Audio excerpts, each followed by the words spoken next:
Mobile ഉപയോഗിച്ച് പേയ്മെന്റുകൾ ചെയ്യാൻ സാധിക്കുന്ന യു.പി.ഐ ആപ്പുകളിൽ ഏറ്റവും ജനപ്രിയമായിട്ടുള്ള ആപ്ലിക്കേഷനാണ് ഫോൺ പേ എന്ന് പറയുന്നത്. ഗൂഗിൾ പേ, പേടിഎം, ഭീം അതുപോലെ ഒരുപാട് യു.പി.ഐ ആപ്പുകൾ ഉണ്ടെങ്കിലും നമുക്കിപ്പോഴും ഏറ്റവും യൂസ്ഫുൾ ആയിട്ട് ഉപയോഗിക്കുന്ന ഒരു ആപ്ലിക്കേഷൻ ഫോൺ പേ ആപ്ലിക്കേഷൻ തന്നെയാണ്. എന്നാൽ ഇപ്പോൾ ഫോൺ പേ ആപ്ലിക്കേഷനിൽ പുതിയൊരു അപ്ഡേറ്റ് വന്നിരിക്കുകയാണ്. അപ്ഡേറ്റ് എന്ന് പറഞ്ഞു കഴിഞ്ഞാൽ പ്ലേ സ്റ്റോറിൽ പോയാൽ നിങ്ങൾക്ക് ഈ ആപ്ലിക്കേഷൻ പുതുതായിട്ട് അപ്ഡേറ്റ് ചെയ്യാം. അപ്പോൾ ഉപയോഗിച്ചുകൊണ്ടിരിക്കുന്നവർക്ക് ഒട്ടനവധി മാറ്റങ്ങളാണ് അതിൻ്റെ ഇൻ്റർഫേസിൽ വന്നിട്ടുള്ളത്. അപ്പോൾ ആ കാര്യങ്ങളാണ് നമ്മൾ ഈ വീഡിയോയിൽ നോക്കാൻ പോകുന്നത്. എന്താണെന്ന് വെച്ച് കഴിഞ്ഞാൽ നമുക്ക് ഫോൺ പേ ആപ്ലിക്കേഷൻ നിങ്ങളുടെ ഫോണിൽ ഉപയോഗിക്കുന്നുണ്ടെങ്കിൽ തീർച്ചയായിട്ടും ഈ വീഡിയോ അവസാനം വരെ കണ്ടു കഴിഞ്ഞാൽ നിങ്ങൾക്ക് ഏകദേശം ഒരു ഐഡിയ കിട്ടുന്നതാണ്. വളരെ സിമ്പിളാണ് ആപ്ലിക്കേഷൻ ഉപയോഗിക്കാൻ ഇപ്പോൾ പുതിയ അപ്ഡേറ്റ് പ്രകാരം. എന്നാൽ കുറച്ച് പഴയ ഇൻ്റർഫേസിൽ നിന്നും നല്ല രീതിയിലുള്ള വ്യത്യാസം വന്നിട്ടുണ്ട്. അപ്പോൾ ഞാൻ ആപ്ലിക്കേഷൻ ഓപ്പൺ ചെയ്യുകയാണ്. നമ്മുടെ യു.പി.ഐ പിൻ നമ്പറൊക്കെ അല്ലെങ്കിൽ മൊബൈൽ ലോക്കൊക്കെ അൺലോക്ക് ചെയ്തുകൊണ്ട് നമുക്ക് ആപ്ലിക്കേഷൻ ഓപ്പൺ ചെയ്യാം. ഓപ്പൺ ചെയ്യുമ്പോൾ നമുക്ക് ഇത്തരത്തിലാണ് ഇപ്പോൾ ഫോൺ പേ ആപ്ലിക്കേഷൻ കാണാൻ സാധിക്കുന്നത്. നിങ്ങൾ പ്ലേ സ്റ്റോറിൽ പോയി അപ്ഡേറ്റ് ചെയ്തിട്ടില്ല എങ്കിലും ഓട്ടോമാറ്റിക്കായിട്ട് അപ്ഡേറ്റ് ആയിട്ടുണ്ടാവും. ഇനി നിങ്ങൾക്ക് ചിലർക്ക് ഇത്തരത്തിൽ അപ്ഡേറ്റ് വന്നിട്ടുണ്ടാകില്ല. അങ്ങനെയാണെങ്കിൽ നിങ്ങൾ യാതൊരു കാരണവശാലും പേടിക്കേണ്ടതൊന്നുമില്ല. പഴയ അതേ അപ്ഡേറ്റിലുള്ള ഇൻ്റർഫേസിലുള്ളത് തന്നെ ഉപയോഗിക്കുക. കുറച്ച് ദിവസങ്ങൾക്കുള്ളിൽ പുതിയ അപ്ഡേറ്റ് വരുന്നതായിരിക്കും. അപ്പോൾ എനിക്ക് എന്തായിരുന്നാലും ബീറ്റ വേർഷൻ ആയിട്ടാണെന്ന് തോന്നുന്നു. അല്ല എങ്കിൽ കുറേ ആൾക്കാർക്കൊക്കെ വന്നിട്ടുള്ളതായിട്ട് കമൻറ്റ് ചെയ്തതായിട്ട് കണ്ടു വീഡിയോസുകളിലൊക്കെ. അപ്പോൾ എനിക്ക് ഇത്തരത്തിലാണ് ഇപ്പോൾ ഫോൺ പേ ആപ്ലിക്കേഷൻ ഓപ്പൺ ചെയ്യുമ്പോൾ കാണാൻ സാധിക്കുന്നത്.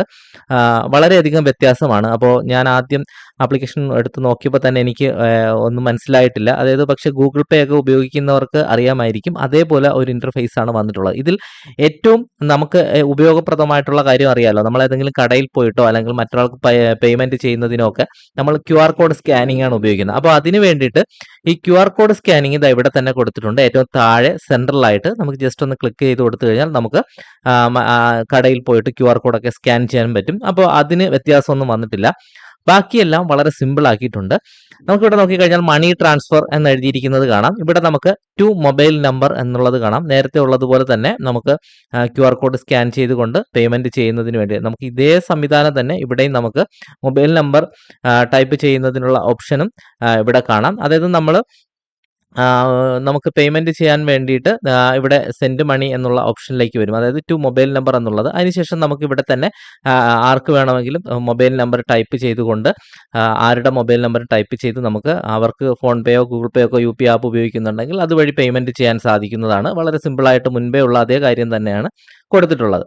മറ്റൊരു കാര്യം എന്ന് പറഞ്ഞാൽ നമുക്ക് അവിടെ തന്നെ ന്യൂ പേയ്മെൻറ്റ് എന്ന് പറഞ്ഞ ഓപ്ഷൻ എടുത്തിട്ട് നമുക്ക് നമ്മുടെ കോൺടാക്റ്റ് ലിസ്റ്റിലുള്ള ആൾക്കാർക്കും പേയ്മെൻറ്റ് ചെയ്യാൻ സാധിക്കും.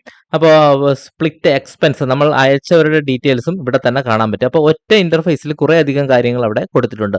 രണ്ടാമത് കൊടുത്തിട്ടുള്ളത് to bank and self account എന്നാണ്. അതായത് മറ്റൊരാളുടെ ബാങ്ക് അക്കൗണ്ടിലേക്ക് പേയ്മെൻറ്റ് ചെയ്യുന്നതിനും അത് അവിടെ ന്യൂ പേയ്മെൻറ്റ് എന്ന് പറഞ്ഞ ഓപ്ഷൻ കൊടുത്തിട്ട് നമുക്ക് അതിലും നിന്നും പേയ്മെൻറ്റ് ചെയ്യാൻ പറ്റും. അതായത് to bank to self account എന്ന് പറഞ്ഞ ഓപ്ഷൻ ക്ലിക്ക് ചെയ്യുക. അതിനുശേഷം to self bank account, to other bank account, to any UPI app എന്ന് പറഞ്ഞ 3 ഓപ്ഷൻ ആയിരിക്കും വരുന്നത്.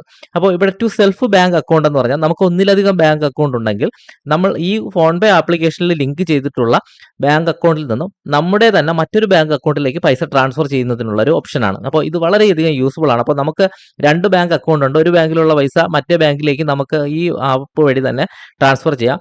ഇത് നേരത്തെ ഉള്ള ഒരു ഓപ്ഷൻ തന്നെയാണ്. ഞാനിവിടെ ഓൾറെഡി ഇതൊക്കെ നേരത്തെ ചെയ്തിട്ടുണ്ട്. 2 ബാങ്ക് അക്കൗണ്ട് ആഡ് ചെയ്തിട്ടുണ്ട്. നമുക്കിവിടെ ആഡ് ന്യൂ ബാങ്ക് അക്കൗണ്ട് എന്ന് പറഞ്ഞ ഓപ്ഷൻ ക്ലിക്ക് ചെയ്തുകൊണ്ട് മറ്റ് ബാങ്ക് ഏതെങ്കിലും നമുക്ക് ഉണ്ടെങ്കിൽ ബാങ്കിൽ അക്കൗണ്ട് ഉണ്ടെങ്കിൽ ആ ബാങ്ക് അക്കൗണ്ട് നമുക്കിവിടെ add new bank account option select ചെയ്തിട്ട് നമ്മുടെ ബാങ്ക് സെലക്ട് ചെയ്ത് കൊടുക്കാം. അതിനുശേഷം യു.പി.ഐ ആഡ് ആവും. അതിനുശേഷം അതിൽ നിന്നും പേയ്മെൻറ്റ് അയക്കാം.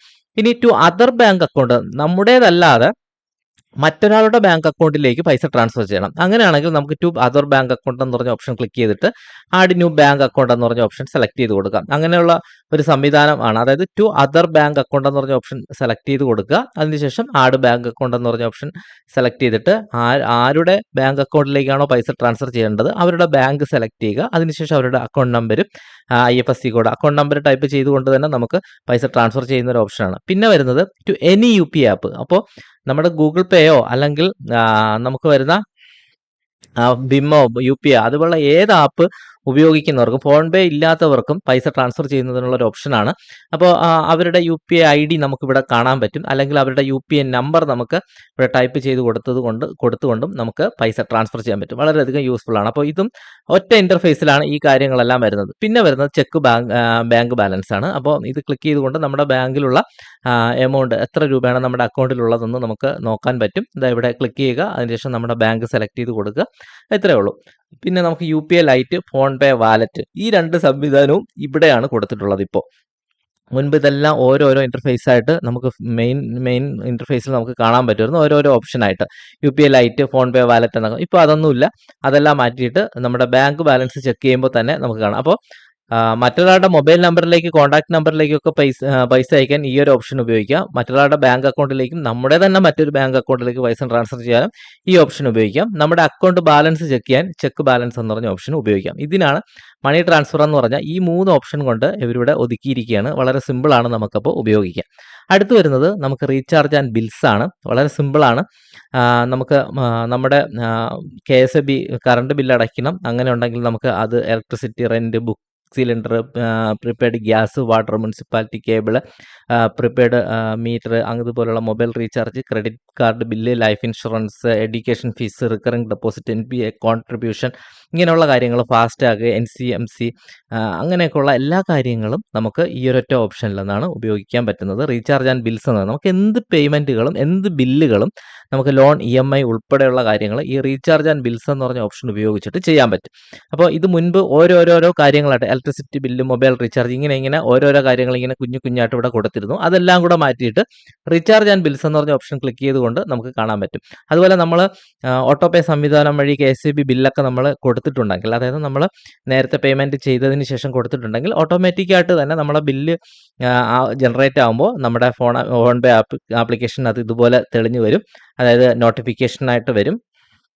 അപ്പോൾ നമുക്ക് എന്ത് ചെയ്യാം, ഇവിടെ പേ നൗ എന്ന് പറഞ്ഞ ഓപ്ഷൻ ജസ്റ്റ് ഒന്ന് ക്ലിക്ക് ചെയ്തുകൊണ്ട് നമുക്ക് പേയ്മെൻറ്റ് ചെയ്യാൻ പറ്റും. അതുപോലെ മൈ ബിൽസ് എന്ന് പറഞ്ഞ ഓപ്ഷൻ ക്ലിക്ക് ചെയ്ത് കഴിഞ്ഞാൽ നമുക്ക് നമ്മുടെ ക്രെഡിറ്റ് കാർഡ് ബില്ല്, BSNLൻ്റെ ബില്ലുണ്ടെങ്കിൽ അത്, KSB, അങ്ങനെയുള്ള എല്ലാ കാര്യങ്ങളും അവിടെ വരും. ഓട്ടോ പേ സംവിധാനം നമുക്ക് ജസ്റ്റ് ഒന്ന് ക്ലിക്ക് ചെയ്ത് കൊടുത്തുകൊണ്ട് നമുക്ക് എന്ത് ചെയ്യാം, നമ്മൾ പേയ്മെൻറ്റ് നമ്മൾ തന്നെ ചെയ്യാതെ തന്നെ വേണമെങ്കിലും അതും ചെയ്യാനുള്ള ഒരു ഓപ്ഷനും ഇവിടെ അവൈലബിൾ ആണ്. അപ്പോൾ ഇതും വളരെ യൂസ്ഫുൾ ആയിട്ട് എനിക്ക് തോന്നിയിട്ടുണ്ട്. പുതിയ ഒരു സംവിധാനത്തിൽ വന്നിട്ടുള്ള കാര്യങ്ങളാണ്. അടുത്ത് വരുന്നത് ട്രാവൽ ആൻഡ് സ്റ്റേസ് എന്ന് പറഞ്ഞിട്ടാണ്. ട്രാവൽ ആൻഡ് സ്റ്റേ എന്ന് പറയുന്നത് നമുക്ക് train ticket, flight ticket book ചെയ്യാം, അതുപോലെ തന്നെ ബസ് ടിക്കറ്റ് ബുക്ക് ചെയ്യാം, ഇങ്ങനെയുള്ള കാര്യങ്ങളെല്ലാം കൂടെ വരുന്നത്. അതായത് യാത്രാ സംബന്ധമായിട്ടുള്ള എന്തെങ്കിലും ബുക്കിംഗ് ആവശ്യങ്ങൾക്ക് നമുക്ക് റൂം ബുക്ക് ചെയ്യാനൊക്കെ നമുക്ക് ഇവിടെ ഉപയോഗിക്കാം. ഇതിന് ഫ്ലൈറ്റ് ടിക്കറ്റ് ബുക്ക് ചെയ്യുമ്പോൾ 25% ഓഫ് കിട്ടും. നമുക്ക് ബസ് ടിക്കറ്റിന് 300 രൂപ കുറഞ്ഞ് കിട്ടും. ഇങ്ങനെയൊക്കെയുള്ള കുറേ ഓഫറുകളും ഇവരിവിടെ കൊടുത്തിട്ടുണ്ട്. കുറച്ച് ഇൻ്റർഫേസ് നമുക്ക് കാണുമ്പോൾ ആദ്യം കുറച്ച് ഇതൊക്കെ ബുദ്ധിമുട്ടായിട്ട് തോന്നുമെങ്കിലും വളരെ വളരെ സിമ്പിളായിട്ടാണ് എനിക്ക് തോന്നുന്നത്. കാരണം നേരത്തെ ഉണ്ടായിരുന്നതിനേക്കാളും കുറച്ചുകൂടെ, അതായത് ഓരോ കാറ്റഗറി ബേസ് ചെയ്താണ് ഇപ്പോൾ ഈ ഇൻ്റർഫേസിൽ വന്നിട്ടുള്ളത്. ഇപ്പോൾ ട്രെയിൻ ടിക്കറ്റ് ബുക്ക് ചെയ്യണമെങ്കിൽ ജസ്റ്റ് ട്രെയിൻ ടിക്കറ്റ് കൊടുക്കുക. കൺഫേം ടിക്കറ്റ് എന്ന് പറഞ്ഞാൽ തേർഡ് പാർട്ടി ആപ്ലിക്കേഷനകത്തേക്ക് പോകും. നമുക്ക് ട്രെയിൻ സെലക്ട് ചെയ്ത് കൊടുക്കാം. അതിനുശേഷം എന്ത് ചെയ്യാം, പേയ്മെൻറ്റ് ചെയ്ത് കൊടുക്കാം. അപ്പോൾ അതിന് IRCTCയുടെയൊക്കെ യൂസർ ID, പാസ്വേഡൊക്കെ നമുക്ക് അറിഞ്ഞിരിക്കണം എന്നുള്ളതും കൂടെ ഓർമ്മിക്കുക. അതുപോലെ തന്നെയാണ് ഫ്ലൈറ്റ് ടിക്കറ്റും ബസ് ടിക്കറ്റും ഒക്കെ നമുക്ക് തേർഡ് പാർട്ടി ആപ്ലിക്കേഷൻ വഴി തന്നെയാണ് ഇപ്പോഴും ഇതെല്ലാം ഉപയോഗിക്കാൻ പറ്റുന്നത്. പിന്നെ ഓഫർ കാര്യങ്ങൾ, അതായത് ബസ് ടിക്കറ്റ് നമുക്ക് ഓരോ നോട്ടിഫിക്കേഷൻസ് ആയിട്ടാണ് അല്ലെങ്കിൽ ഇവർ ഓഫറുകൾ കൊടുത്തുകൊണ്ടിരുന്നത്. ഇപ്പോൾ നമുക്കല്ലാതെ തന്നെ ഇവിടെ നോട്ടീസ് ചെയ്ത് വരുന്നുണ്ട് ഓഫേഴ്സ് എന്നൊക്കെ പറഞ്ഞിട്ട്. അപ്പോൾ നമുക്ക് അവിടെ നോക്കിയിട്ട് പുതിയ ഓഫറുകൾ നോക്കി നമുക്ക് പെട്ടെന്ന് ബസ് ടിക്കറ്റോ അല്ലെങ്കിൽ ഫ്ലൈറ്റ് ടിക്കറ്റോ ഒക്കെ ബുക്ക് ചെയ്യുന്ന സമയത്ത് ഈ ഓഫറുകൾ കൂടെ നമുക്ക് പെട്ടെന്ന് ഇങ്ങനെ നോട്ടീസ് ചെയ്യാൻ പറ്റും. അപ്പോൾ അത് കണ്ടുകൊണ്ട് നമുക്ക് അതിൽ ക്ലിക്ക് ചെയ്ത് നമുക്ക് ആ ഒരു ഓഫർ നമുക്ക് ഉപയോഗപ്പെടുത്താനും സാധിക്കുന്നതാണ്. അതിൻ്റെ കോഡൊക്കെ ഇവിടെ കൊടുത്തിട്ടുണ്ട്. അത് ജസ്റ്റ് ക്ലിക്ക് ചെയ്താലും മതി.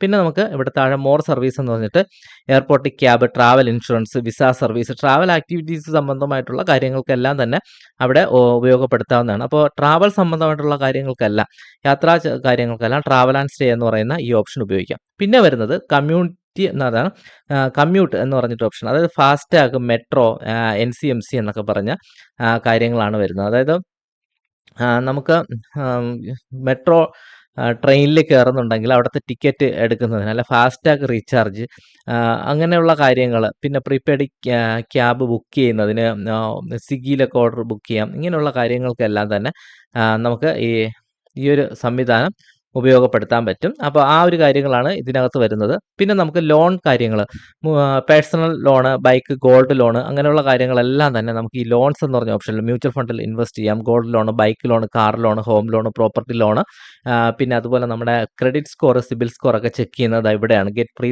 ക്രെഡിറ്റ് സ്കോർ എന്ന് പറയുന്ന ഓപ്ഷൻ. മുൻപ് ക്രെഡിറ്റ് സ്കോർ ഒക്കെ ചെക്ക് ചെയ്യുന്ന ഒരു ഓപ്ഷൻ മെയിൻ ഇന്റർഫേസിൽ വന്നുകൊണ്ടിരുന്നു. അതൊക്കെ ഇപ്പോൾ മാറ്റിയിട്ട് ലോണൊക്കെ എടുക്കുന്നവർക്ക് ആ ലോൺ എന്ന് പറയുന്ന ഓപ്ഷനിലേക്ക് വരുമ്പോഴാണ് നമുക്ക് ഈ ക്രെഡിറ്റ് സ്കോർ ഒക്കെ നോക്കാൻ പറ്റുന്നത്. പിന്നെ നമ്മുടെ അപ്ഡേറ്റ് ഒരു ക്രെഡിറ്റ് പ്രൊഫൈൽ എന്നൊക്കെ പറഞ്ഞ് പുതുതായിട്ടുള്ള കാര്യങ്ങൾക്കൊക്കെ ഉള്ള കാര്യങ്ങളെല്ലാം കൊടുത്തിട്ടുണ്ട്. അതുപോലെ തന്നെ നമ്മുടെ ക്രെഡിറ്റ് സ്കോർ എന്താണ്, അതിനെപ്പറ്റിയുള്ള കാര്യങ്ങളൊക്കെ അറിയുന്നതിനുള്ള നോളജ് ബേസ്ഡ് ആയിട്ടുള്ള കുറച്ച് കാര്യങ്ങളും നമുക്ക് ബ്ലോഗ് കാര്യങ്ങളൊക്കെ നമുക്ക് മനസ്സിലാക്കാൻ പറ്റും. പിന്നെ ഇതിൽ കൊടുക്കുന്ന ലോണുകൾ ആരൊക്കെയാണ് പ്രൊവൈഡ് ചെയ്യുന്നത് അവരുടെ ഡീറ്റെയിലും നമുക്കിവിടെ താഴെ കൊടുത്തിട്ടുണ്ട്. വളരെയധികം യൂസ്ഫുൾ ആയിട്ട് എനിക്ക് തോന്നിയിട്ടുള്ള ഒരു കാര്യമാണ്. പിന്നെ വരുന്നത് നമുക്ക് ഇൻവെസ്റ്റ്മെൻറ്റ് ആൻഡ് സേവിങ്സ് ആണ്. അപ്പോൾ സേവിങ്സ് എന്ന് പറഞ്ഞാൽ നമുക്ക് ഗോൾഡിൽ സേവ് ചെയ്യാം, ഡിജിറ്റൽ ഗോൾഡ് വാങ്ങാം, മന്ത്ലി ആയിട്ട് ഗോൾഡ് SIP ചെയ്യാം, പിന്നെ ബൈ ഡിജിറ്റൽ ഗോൾഡ്. അപ്പോൾ ഇങ്ങനെയുള്ള കാര്യങ്ങൾക്കെല്ലാം നമുക്ക് ഈ ഒരു സേവിങ്സ് എന്ന് പറഞ്ഞ ഓപ്ഷൻ ഉപയോഗിക്കാൻ പറ്റും. NPS-ലൊക്കെ, നാഷണൽ പെൻഷൻ സ്കീമിലൊക്കെ ചേരുന്നവർക്ക് ഫോൺ പേ ആപ്പ് വഴിയൊക്കെ നാഷണൽ പെൻഷൻ സ്കീമിലൊക്കെ ചേരാം. ഗവൺമെൻറ് ജോലി ഇല്ലാത്തവർക്കും NPS കോൺട്രിബ്യൂട്ട് ചെയ്യുന്നതിന് വേണ്ടിയിട്ടുള്ള ഓപ്ഷൻസ് ഒക്കെ ഉണ്ട്. റിക്കറിംഗ് ഡെപ്പോസിറ്റ് തുടങ്ങാം ബാങ്കിലൊക്കെ. അതെല്ലാം നമുക്ക് ഈ ഫോൺ പേ ആപ്പ് വഴി സാധിക്കുന്നതാണ്. പിന്നെ വരുന്നത് മന്ത്ലി ഗോൾഡ് SIP, അതായത് നമുക്ക് സിസ്റ്റമാറ്റിക് ഇൻവെസ്റ്റ്മെൻറ്റ് പ്ലാൻ ഉപയോഗിച്ചിട്ട്, അതായത് എല്ലാ മാസവും നമുക്ക് 500 രൂപയോ അല്ലെങ്കിൽ 1000 10,000 രൂപ വെച്ച് നമുക്ക് ഗോൾഡ്, ഡിജിറ്റൽ ഗോൾഡ് വാങ്ങണമെന്നുണ്ടെങ്കിൽ അതിൻ്റെ ഒരു സംവിധാനം ഇവിടെ കൊടുത്തിട്ടുണ്ട്. Invest monthly in gold. എനിക്ക് വളരെ നല്ലൊരു സംവിധാനമായിട്ടാണ് തോന്നിയിട്ടുള്ളത്. നമ്മൾ ഇൻവെസ്റ്റ്മെൻ്റ് ഒക്കെ നടത്തുമ്പോൾ മ്യൂച്വൽ ഫണ്ടിലൊക്കെ ഇൻവെസ്റ്റ് ചെയ്യുന്നത് പോലെ തന്നെ നമുക്ക് ഗോൾഡിലും ഇൻവെസ്റ്റ് ചെയ്യാം. അപ്പോൾ ആ ഒരു സംവിധാനത്തിനുള്ള കാര്യമാണ് ഇവിടെ monthly gold SIP buy digital gold, ഇങ്ങനെയുള്ള കാര്യങ്ങളൊക്കെ കൊടുത്തിട്ടുള്ളത്. അപ്പോൾ സേവിങ്സ് എന്ന് പറയുന്ന ഓപ്ഷനിൽ ക്ലിക്ക് ചെയ്ത് കഴിഞ്ഞാൽ നമുക്കത് കാണാം, അതിൽ അപ്ലൈ ചെയ്യാൻ പറ്റും, അത് ഉപയോഗിക്കാവുന്നതാണ്. അപ്പോൾ മുൻപ് ഗോൾഡ് SIP ഒക്കെ ചെയ്തിരുന്നവർക്ക് ഈ ഒരു ഓപ്ഷൻ വഴി നോക്കിക്കഴിഞ്ഞാൽ മനസ്സിലാവും. അത് കഴിഞ്ഞ് വരുന്നത് മ്യൂച്വൽ ഫണ്ട്സ് എന്ന് പറഞ്ഞാണ്.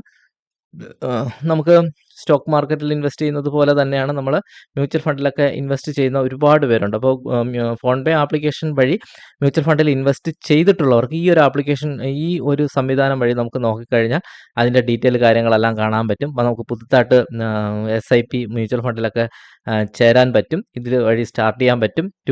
Top companies, trending, tax saver fund, new fund offering, NFO. പിന്നെ നമുക്കിവിടെ താഴേക്ക് വരുമ്പോൾ പുതിയ മ്യൂച്വൽ ഫണ്ടുകൾ, അതിൻ്റെ എല്ലാ കാറ്റഗറി ബേസ് ചെയ്തിട്ടുള്ള കാര്യങ്ങളെല്ലാം തന്നെ ഇവരിവിടെ കൊടുത്തിട്ടുണ്ട്. അപ്പോൾ നമുക്കിവിടെ സെർച്ച് എന്ന് പറഞ്ഞ ഓപ്ഷൻ വഴി നമുക്ക് ഏതെങ്കിലും ഒരു മ്യൂച്വൽ ഫണ്ടിൻ്റെ ഡീറ്റെയിൽ അറിയണമെങ്കിൽ അതും നോക്കാനുള്ള സംവിധാനം ഇവിടെ കൊടുത്തിട്ടുണ്ട്. പിന്നെ വരുന്നത് വാലറ്റ് എന്ന് പറഞ്ഞൊരു സംവിധാനം, UPI light, RuPay on UPI. അപ്പോൾ നമുക്കിവിടെ വ്യൂ ഓൾ എന്ന് പറഞ്ഞ ഓപ്ഷൻ ക്ലിക്ക് ചെയ്ത് കൊടുത്താൽ നമുക്ക് അതും കുറച്ച് വലുതായിട്ട് കാണാൻ പറ്റും. അപ്പോൾ റുപ്പേ ക്രെഡിറ്റ് കാർഡ് ഉണ്ടെങ്കിൽ അതിൻ്റെ റിവാർഡ്സ് പോയിൻ്റ് കാര്യങ്ങൾ, നമുക്ക് ഫോൺ പേ വാലറ്റ് ഉണ്ടെങ്കിൽ അതിൻ്റെ UPI QR കോഡ് സ്കാൻ ചെയ്യണം. അത് UPI ലൈറ്റ് ഉപയോഗിക്കുന്നവർക്ക്, അതായത് UPI പിൻ നമ്പർ ടൈപ്പ് ചെയ്യാതെ QR കോഡ് സ്കാൻ ചെയ്തുകൊണ്ട് നമുക്ക് പേയ്മെൻറ്റ് ചെയ്യാൻ പറ്റുന്ന UPI സംവിധാനത്തിൻ്റെ ഡീറ്റെയിൽ, റീചാർജ് കാര്യങ്ങളെല്ലാം ഇവിടെയാണ് വരുന്നത്. പിന്നെ UPI bank account, credit and debit card, auto pay സംവിധാനം, ക്രെഡിറ്റ് ലൈൻ, അതായത് നമുക്ക് ക്രെഡിറ്റ് കാർഡ് പോലെ തന്നെ ക്രെഡിറ്റ് ലൈൻ എന്ന് പറഞ്ഞ് ഇപ്പോൾ ഒരു സംവിധാനമുണ്ട്. അപ്പോൾ അതും നമുക്ക് ഇവിടെ നിന്ന് ഉപയോഗിക്കാൻ പറ്റും. പിന്നെ ഇൻ്റർനാഷണൽ പേയ്മെൻറ്റ് നടത്താം, ഗിഫ്റ്റ് കാർഡ്, UPI സെറ്റിങ്സ്, ഇങ്ങനെയുള്ളതെല്ലാം ഈ മാനേജ്മെൻറ്റ് പേയ്മെൻറ്റ് എന്ന് പറഞ്ഞ ഓപ്ഷനിലാണ് വന്നിട്ടുള്ളത്. അപ്പോൾ അതും കുറച്ച് നിങ്ങൾക്ക് എന്തെങ്കിലും സംശയമുണ്ട്, ഈ വീഡിയോ കണ്ടു കഴിയുമ്പോൾ തന്നെ നിങ്ങൾക്കത് മനസ്സിലാവും. അല്ലെങ്കിൽ നിങ്ങൾ നിങ്ങളുടെ ഫോണിലുള്ള ഫോൺ പേ ആപ്ലിക്കേഷൻ ഇതുപോലെ അപ്ഡേറ്റ് ആയി വന്നിട്ടുണ്ടെങ്കിൽ ആ ഒരു കാര്യം നോക്കുക. പിന്നെ നമ്മുടെ QR കോഡ് മറ്റൊരാൾക്ക് സ്കാൻ ചെയ്യാൻ, ഇപ്പോൾ ഒരാൾ പറയുകയാണെന്ന്, അയാളിതാ ഇവിടുത്തെ ഈ ഒരു ഓപ്ഷൻ ക്ലിക്ക് ചെയ്ത് QR കോഡ് സ്കാനർ വെച്ചിട്ട് നിങ്ങളുടെ QR കോഡ് കാണിച്ചു എന്ന് ചോദിച്ചു കഴിഞ്ഞാൽ ഇതാ ഇവിടെ നമ്മളിങ്ങനെ സ്ക്രോൾ ചെയ്ത് താഴേക്ക് വരിക. അപ്പോൾ താഴേക്ക് വരുമ്പോൾ ഇവിടെ my QR code, my QR എന്ന് കാണാം. അവിടെ ജസ്റ്റ് ഒന്ന് ക്ലിക്ക് ചെയ്ത് കൊടുത്താൽ നമ്മുടെ QR കോഡ് കാണാം. അപ്പോൾ നമുക്ക് എന്ത് ചെയ്യാം, അവർക്കത് സ്കാൻ ചെയ്ത് പേയ്മെൻറ്റ് ചെയ്യാൻ പറ്റും. നമ്മുടെ UPI ID കാണണമെന്നുണ്ടെങ്കിൽ ഇവിടെ നമ്മുടെ UPI ID ജസ്റ്റ് കൊടുത്തിട്ടുണ്ട്. അവിടെ ഒന്ന് ക്ലിക്ക് ചെയ്താൽ നമുക്ക് അവിടെയും നമുക്ക് നമ്മുടെ UPI ID യും നമ്മുടെ ഡീറ്റെയിൽ ആയിട്ടുള്ള എല്ലാ UPI IDകളും നമുക്കവിടെ കാണാൻ പറ്റും. അതും വളരെയധികം യൂസ്ഫുൾ ആയിട്ട് എനിക്ക് തോന്നിയിട്ടുണ്ട്. പക്ഷേ ഇത് കുറച്ചുകൂടെ മുകളിൽ ആദ്യം കൊടുക്കേണ്ടതായിരുന്നു എന്നാണ് എനിക്ക് തോന്നിയിട്ടുള്ളത്, ഈ ഒരു കാര്യം മാത്രം. അപ്പോൾ നമുക്ക് പെട്ടെന്ന് ഒരാൾക്ക് UPI ID യോ QR കോഡോ കാണിച്ചു കൊടുക്കണം, ഇതിനെ ഏറ്റവും മുകളിൽ ഇവിടെ കൊടുത്തിരുന്നെങ്കിൽ കുറച്ചുകൂടെ യൂസ്ഫുൾ ആയിരുന്നു. ഗൂഗിൾ പേയിലൊക്കെ അങ്ങനെയാണ് കൊടുത്തിട്ടുള്ളത്, അതുപോലെ ചെയ്യേണ്ടതായിരുന്നു എന്നുള്ളത് എനിക്ക് തോന്നിയിട്ടുണ്ട്. ബാക്കിയുള്ള കാര്യങ്ങളൊക്കെ എനിക്ക് ഓക്കെയാണ്. ആ ഒരു കാര്യം കുറച്ച് താഴെ ആയി പോയതായിട്ടാണ് എനിക്ക് തോന്നുന്നത്. പിന്നെ നമുക്ക് RuPay credit card on UPI എന്ന് പറഞ്ഞ സംവിധാനത്തിൻ്റെയൊക്കെ നോട്ടിഫിക്കേഷൻസ് ഒക്കെ ഇവിടെ ഇങ്ങനെ കൊടുത്തിട്ടുണ്ട്. പിന്നെ വരുന്നത് റിവാർഡ്സ് ആണ്. നമുക്ക് ഫോൺ പേ ആപ്ലിക്കേഷൻ ഉപയോഗിക്കുമ്പോൾ എന്തെങ്കിലും റിവാർഡ്സ് കിട്ടുന്നുണ്ടെങ്കിൽ അതിൻ്റെ ഡീറ്റെയിൽ കാര്യങ്ങളെല്ലാം നമുക്കിവിടെ റിവാർഡ്സ് എന്ന് പറഞ്ഞ ഓപ്ഷനിൽ നോക്കിക്കഴിഞ്ഞാൽ കാണാൻ പറ്റും. അപ്പോൾ പുതുതായിട്ട് കിട്ടുന്ന ഓഫറുകളെല്ലാം തന്നെ നമുക്ക് അധികം ആവശ്യമുള്ളതൊന്നുമല്ല, ആവശ്യമുണ്ടെങ്കിൽ മാത്രം നമ്മൾ ഈ ഒരു കാര്യം നോക്കുക. പിന്നെ നമുക്ക് മറ്റൊരാൾക്ക് റെഫർ ചെയ്ത് കൊടുക്കുകയാണെങ്കിൽ നമുക്ക് 50 രൂപ ക്യാഷ് ബാക്ക് കിട്ടും. അതും ദാ ഇവിടെ റെഫറൻഡാണ്. നമ്മൾ ദാ ഇവിടെ നിന്നാണ് വാട്സപ്പിലൊക്കെ നമുക്ക് അല്ലെങ്കിൽ ഇതിൻ്റെ ലിങ്ക് ഷെയർ ചെയ്ത് കൊടുക്കാൻ പറ്റും. അതിനുള്ള സംവിധാനം. അപ്പോൾ ആർക്ക് ഫോൺ പേ ഇതുവരെ ഉപയോഗിക്കാത്ത ഒരാൾക്ക് നമ്മൾ ഇവിടെ ക്ലിക്ക് ചെയ്ത് നമ്മൾ ആ ലിങ്ക് ഷെയർ ചെയ്ത് കൊടുത്തു കഴിഞ്ഞാൽ നമുക്ക് വെറുതെ ഒരു 50 രൂപ ഫോൺ പേ ആപ്ലിക്കേഷൻ തരും. അപ്പോൾ അതിൻ്റെ സംവിധാനമാണ് അവിടെ കൊടുത്തിട്ടുള്ളത്. പിന്നെ അതിൻ്റെ താഴെ സ്പോൺസേർഡ് ലിങ്ക് എന്ന് പറഞ്ഞിട്ട് online game rummy, circle, ludo പോലെയുള്ള ഗെയിമിൻ്റെ കാര്യങ്ങളൊക്കെ കൊടുത്തിട്ടുണ്ട്. അപ്പോൾ ഇത്രയുമായിട്ട് കാര്യങ്ങളെല്ലാം വളരെ ഒറ്റ ഇൻ്റർഫേസിൽ ചുരുക്കി കൊടുത്തിട്ടുണ്ട്. അപ്പോൾ പെട്ടെന്ന് നമുക്ക് കാറ്റഗറൈസ് ചെയ്തുകൊണ്ട് ഈ സംവിധാനങ്ങളെല്ലാം ഉപയോഗപ്പെടുത്താൻ പറ്റും. നമുക്ക് ഓരോ വളരെ സിമ്പിളായിട്ട് എല്ലാ കാര്യങ്ങളും കൊടുത്തിട്ടുണ്ട്. അപ്പോൾ റീചാർജ് കംപ്ലീറ്റ് ബില്ലുകളും ഇവിടെ നിന്നും അടയ്ക്കാം. ട്രാവൽ യാത്ര ചെയ്യുന്നവർക്ക് ഈ ഒരു ഓപ്ഷൻ ഉപയോഗിക്കാം. നമുക്ക് ഫാസ്റ്റാഗ് പോലുള്ള കാര്യങ്ങൾക്ക് കമ്മ്യൂട്ട് എന്ന് പറഞ്ഞ ഓപ്ഷൻ ഉപയോഗിക്കാം. ഇൻഷുറൻസ് കാര്യങ്ങൾ എടുക്കണമെന്നുണ്ടെങ്കിൽ നമുക്ക് ഇവിടെ ഇൻഷുറൻസ് എന്ന് പറഞ്ഞ ഓപ്ഷൻ, ലോൺ കാര്യങ്ങൾ എന്ത് കാര്യത്തിന് ഈ ലോൺ എന്ന് പറഞ്ഞ ഓപ്ഷൻ നോക്കാം. പിന്നെ ഗോൾഡ്, NPS പോലെയുള്ള സേവിങ് കാര്യങ്ങൾക്കൊക്കെ ഈ സേവിങ്സ്, മ്യൂച്വൽ ഫണ്ട് പോലെയുള്ള കാര്യങ്ങൾക്ക് മ്യൂച്വൽ ഫണ്ട്സ് എന്ന് പറഞ്ഞാൽ ഇത്രയത്തിനകത്ത് എല്ലാ കാര്യങ്ങളും അവരിവിടെ ചുരുക്കിയിട്ടുണ്ട്. പിന്നെ നമുക്ക് എന്തെങ്കിലും നേരത്തെ ഉപയോഗിച്ചുകൊണ്ടിരുന്ന ഒരു കാര്യം നമുക്ക് ഇപ്പോൾ കിട്ടുന്നില്ല, കാണാൻ പറ്റുന്നില്ല എങ്കിൽ അവിടെ സെർച്ച് എന്ന് പറഞ്ഞ ഓപ്ഷൻ കണ്ടോ, അവിടെ ഒന്ന് ക്ലിക്ക് ചെയ്തിട്ട് നമുക്കിവിടെ ടൈപ്പ് ചെയ്ത് കൊടുത്താൽ നമുക്ക് ആ കാര്യം നമുക്ക് അവിടെ കിട്ടുന്നതാണ്. പിന്നെ ഇവിടെ അലർട്ട് എന്ന് പറയുന്ന സംഭവം നേരത്തെ ഉള്ള അതേ സംഭവം തന്നെയാണ്. നേരത്തെ നോട്ടിഫിക്കേഷൻസ് എന്ന് പറഞ്ഞ് കാണിക്കുന്ന കാര്യം ഇവിടെ അലർട്ട് എന്ന് പറഞ്ഞ് കാണിക്കുന്നുണ്ട്. പിന്നെ ഹിസ്റ്ററി, നമ്മൾ എന്ത് പേയ്മെൻറ്റ് ചെയ്താലും അതിൻ്റെ ഡീറ്റെയിൽ എല്ലാം നമുക്കിവിടെ ഹിസ്റ്ററി എന്ന് പറഞ്ഞ ഓപ്ഷൻ ഉപയോഗിച്ച് നോക്കിക്കഴിഞ്ഞാൽ കാണാൻ പറ്റും. അപ്പോൾ ഇത്രയുമാണ് ഫോൺ പേ വളരെ സിമ്പിളാക്കി മാറ്റിയിട്ടുണ്ട്. നമ്മുടെ പ്രൊഫൈൽ ഡീറ്റെയിൽ കാണണമെങ്കിൽ ഇവിടെ ഏറ്റവും മുകളിൽ ലെഫ്റ്റ് സൈഡ് നമ്മുടെ പേരോ നമ്മുടെ ഫോട്ടോയോ കൊടുത്തിട്ടുണ്ടാകും. അവിടെ ക്ലിക്ക് ചെയ്ത് കഴിഞ്ഞാൽ നമ്മുടെ റെഫറൽ കോഡ്, ലാംഗ്വേജ്, അങ്ങനെയുള്ള ബയോമെട്രിക് സംവിധാനം, സ്ക്രീൻ ലോക്ക്, നമ്മുടെ പാസ്വേഡ് ചേഞ്ച് ചെയ്യാം, നമ്മുടെ അക്കൗണ്ട് വേണം ബ്ലോക്ക് ചെയ്യാം, അങ്ങനെയുള്ള കാര്യങ്ങൾ ലോഗൗട്ട് ചെയ്യാം. ഇങ്ങനെയുള്ള കാര്യമെല്ലാം തന്നെ ഇവിടെ ഈ പ്രൊഫൈൽ എന്ന് പറഞ്ഞ ഓപ്ഷനിലാണ് കൊടുത്തിട്ടുള്ളത്. അപ്പോൾ ഇത്രയുമാണ് മെയിനായിട്ട് വരുന്നത്. ഇനി നിങ്ങൾക്ക് എന്തെങ്കിലും സംശയം ഉണ്ടെങ്കിൽ ഇവിടെ ഒരു ക്വസ്റ്റ്യൻ മാർക്കിൻ്റെ സംഭവം കൊടുത്തിട്ടുണ്ട്. അവിടെ ക്ലിക്ക് ചെയ്ത് കൊടുത്താൽ നമുക്ക് എന്ത് ചെയ്യാം, ഇവിടെ ഈ ക്വസ്റ്റ്യൻ മാർക്കിൽ ക്ലിക്ക് ചെയ്ത് കഴിഞ്ഞാൽ നമുക്ക് എന്തെങ്കിലും കംപ്ലൈൻറ്റ് രജിസ്റ്റർ ചെയ്യണമെന്നുണ്ടെങ്കിലും നമുക്ക് ഇവിടെ നിന്നാണ് ചെയ്യാൻ പറ്റുന്നത്. മൈ ടിക്കറ്റ്സ് എന്ന് പറഞ്ഞ ഓപ്ഷനാണ് കംപ്ലൈൻറ്റ് ചെയ്ത് കഴിയുമ്പോൾ നമുക്ക് കിട്ടുന്നത്. നമുക്ക് എന്തെങ്കിലും കംപ്ലൈൻറ്റ് ചെയ്യണമെങ്കിൽ ഗെറ്റ് ഹെൽപ്പ് ഫോർ ട്രാൻസാക്ഷൻസ് എന്ന് പറഞ്ഞ ഓപ്ഷൻ ഉപയോഗിച്ചിട്ട് നമുക്ക് ഫെയിലായ സംഭവം വെച്ചിട്ട് സ്ക്രീൻഷോട്ടൊക്കെ അയക്കാം. അപ്പോൾ നമുക്ക് മൈ ടിക്കറ്റ്സ് എന്ന് പറഞ്ഞൊരു ടിക്കറ്റ് കിട്ടും. അതിനുശേഷം നമുക്ക് അതുവഴി നമുക്ക് ഓരോ കാര്യങ്ങളും കസ്റ്റമർ എക്സിക്യൂട്ടീവായിട്ടൊക്കെ സംസാരിക്കാനുള്ള സംവിധാനം നേരത്തതുപോലെ തന്നെ ഇപ്പോഴും കൊടുത്തിട്ടുണ്ട്. അപ്പോൾ ഇതാണ് ഫോൺ പേ ആപ്ലിക്കേഷനകത്ത് വന്നിട്ടുള്ള പുതിയ വ്യത്യാസങ്ങൾ. പിന്നെ ഇവിടെ കണ്ടോ, ഏറ്റവും ആദ്യം ഇതൊരു പരസ്യമാണ്. ഫ്ലൈറ്റ് ടിക്കറ്റ്, ബസ്സസ്, ട്രെയിൻസ് എന്നൊക്കെ പറഞ്ഞിട്ട് എക്സ്പ്ലോർ നോ എന്ന് പറഞ്ഞാൽ അവിടെ ജസ്റ്റ് ഒന്ന് ക്ലിക്ക് ചെയ്ത് കഴിഞ്ഞാൽ നമുക്ക് ഓക്കെ, ജസ്റ്റ് അവിടെ ഒന്ന് ക്ലിക്ക് ചെയ്ത് കഴിഞ്ഞാൽ ഇവിടെ ഇങ്ങനെ കുറച്ച് കാര്യങ്ങളൊക്കെ വരുന്നുണ്ട്. അപ്പോൾ അത് ഫ്ലൈറ്റ് ടിക്കറ്റ് സംബന്ധമായിട്ടുള്ള ട്രാവൽ കാര്യങ്ങളൊക്കെ തന്നെയാണ് വരുന്നത്. അപ്പോൾ അത് ഓരോ സമയത്തും ഇതിങ്ങനെ കണ്ടോ, ഇത് മാറി മാറി വരും. ഇൻഷുറൻസ് കാര്യങ്ങൾ, ഓരോ കാര്യങ്ങളുടെ പ്രോഡക്റ്റ് ഇവിടെ കൊടുത്തിട്ടുള്ള കാര്യങ്ങളുടെ ഒരു നോട്ടിഫിക്കേഷൻസ് ഒക്കെ ഇട്ട് ഫസ്റ്റ് അവർ അഡ്വർടൈസ്മെൻ്റ് ആയിട്ട് കൊടുത്തിട്ടുള്ളതാണ്. അപ്പോൾ ഇത്രയേ ഉള്ളൂ. ഫോൺ പേ ആപ്ലിക്കേഷൻ ഇപ്പോൾ ഗൂഗിൾ പേ പോലെ കുറച്ചുകൂടെ സിമ്പിൾ ആക്കിയിട്ടുണ്ട്. നമുക്ക് ഉപയോഗിക്കാൻ വളരെ ഈസി ആക്കിയിട്ടുണ്ട്, കാറ്റഗറൈസ് ചെയ്തിട്ടുണ്ട്. ആർക്കെങ്കിലും ഈ ആപ്ലിക്കേഷൻ ഉപയോഗിക്കുന്നത് സംബന്ധിച്ച് എന്തെങ്കിലും സംശയമുണ്ട് തീർച്ചയായിട്ടും കമൻറ്റ് ചെയ്യുക. പുതിയ ആപ്ലിക്കേഷൻ്റെ അപ്ഡേറ്റ് വന്നത് എങ്ങനെ ഉപയോഗിക്കണമെന്ന് അറിയാതെ ആരെങ്കിലും നിങ്ങളോട് ചോദിക്കുകയാണെങ്കിൽ ഈ വീഡിയോ ഒന്ന് ഷെയർ ചെയ്ത് കൊടുക്കുക.